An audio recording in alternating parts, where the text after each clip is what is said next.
Now that the iPhone 15 Pro Max is out, you're probably wondering which one is a better buy, the 15 Pro Max or the S23 Ultra. Starting with the brand new iPhone 15 Pro Max, this thing is a beast, right? And for that price, it's kind of what we expected. Apple seems to have really gone all in on the camera features this year, and the iPhone 15 is definitely going to be one of the most coveted devices this year. But let's not forget, Samsung did an amazing job with their flagship too. The S23 Ultra, in my reviews, I call this the best smartphone I've ever used. And I still maintain that. Could the iPhone change that though? I'm Alex and I do down-to-earth tech videos. Let's talk about the display on these devices. These are bright, providing crisp, very contrasty images. I know you may not be a fan of a curved display, but I personally really like how this feels in the hand, so there's an ergonomic aspect as well that I think is important when it comes to the display. There are potential downsides, of course, and as I've experienced recently, they're kind of more prone to being damaged as well, especially if you're clumsy like me. Of course, I'll be properly testing them side by side here on the channel, several tests, right, in different situations. But looking at the specs alone, it feels like we're going to have a great head-to-head between them. Another area which is extremely important when choosing these devices, is the performance, especially on flagship devices. Samsung has the Snapdragon 8 Gen 2, which has been fantastic. And especially for us here in the UK, we're traditionally an Exynos market. For the first time, we got to see what Snapdragon is all about, and boy, was I impressed. The iPhone 15, of course, now has the A17 chip, which promises to bring the iPhone to yet another level of performance. Not too sure though how the relatively lower memory on the iPhone is gonna cope with it all, but I have a point on multitasking later on that might explain that. And you may ask, right, why do you need a smartphone to be so powerful anyway, right? Why are those chips being put on devices that have such a tiny footprint? Well, more and more these devices are including aspects of machine learning and artificial intelligence, and some of the apps being developed these days are taking advantage of that as well. We're seeing this a lot in computational photography, in lots of apps, photo editing software really taking advantage of AI. Google, for example, is clearly using this in a different way in the speech-to-text software, also in computational photography, but to me, speech-to-text on the Pixel puts both these phones to shame. So machine learning, AI, despite the fact that Apple will never mention AI, right, are really the reason why these chips are so important, to be able to compute so much information. Now, the big one, the cameras. For the first time since 2007, that's a long time, right? I was able to ditch my iPhone and only have Android devices with me. I was using the iPhone 14 Pro Max as my main phone for a while, and that had an amazing camera for photos and videos.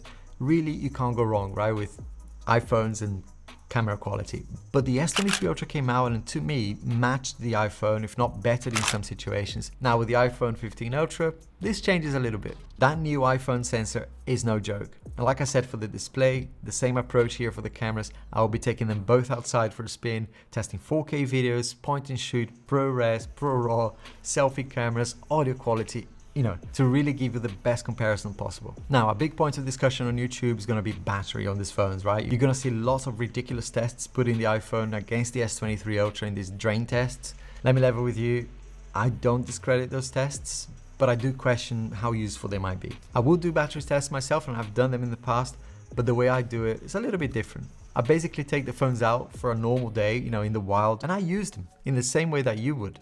Attending work calls, taking photos, using navigation, properly using the phone. I just think that having the phone statically opening websites and draining the battery that way is not really going to give us a lot of information. It's going to give us some information, but not realistic in my view. Also, there's a lot of intelligence in how battery is managed these days, so way too many variables at play here.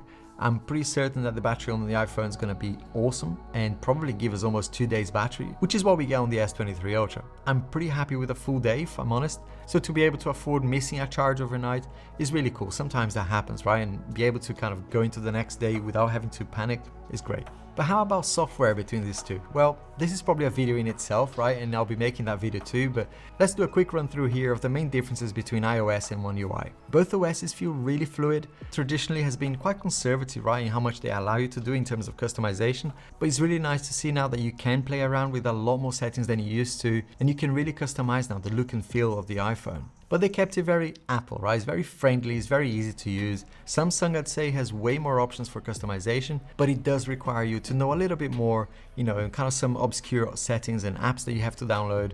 And it does take a certain type of person as well, right? I think to enjoy fiddling with settings and customization. In terms of fluidity alone though, I have to say OneUI has moved on so much.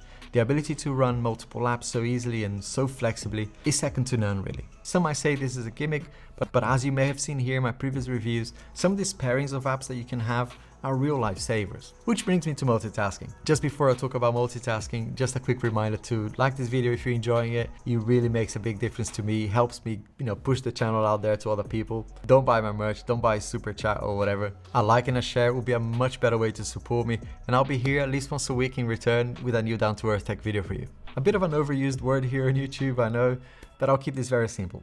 I appreciate that multitasking to me could mean something completely different to you. If you want a device that can do a lot more, right, and even allow you to run a mini desktop like using Samsung DeX, then of course the S23 Ultra will be a better choice for you. If you want to plug your phone to a monitor and do stuff like that, then of course that's a no-brainer. But if your version of multitasking is simply the ability to quickly switch between apps, maybe have a picture-in-picture in there in some apps, then either the iPhone or the S23 Ultra will be okay for that. So yeah, if your decision making is based on multitasking, then really weigh up your options based on what multitasking means to you. Now, there's an aspect of longevity and customer support and support in general that not many YouTubers talk about. And Samsung fans, you're probably gonna hate me for this, but I can't help but think that when it comes to longevity and general support, the iPhones seem to last a bit longer. Maybe it's because of the simplicity in the software that keeps the iOS updates going for so long and so stable as well for so long. I know I've had iOS 16 issues, but overall, right,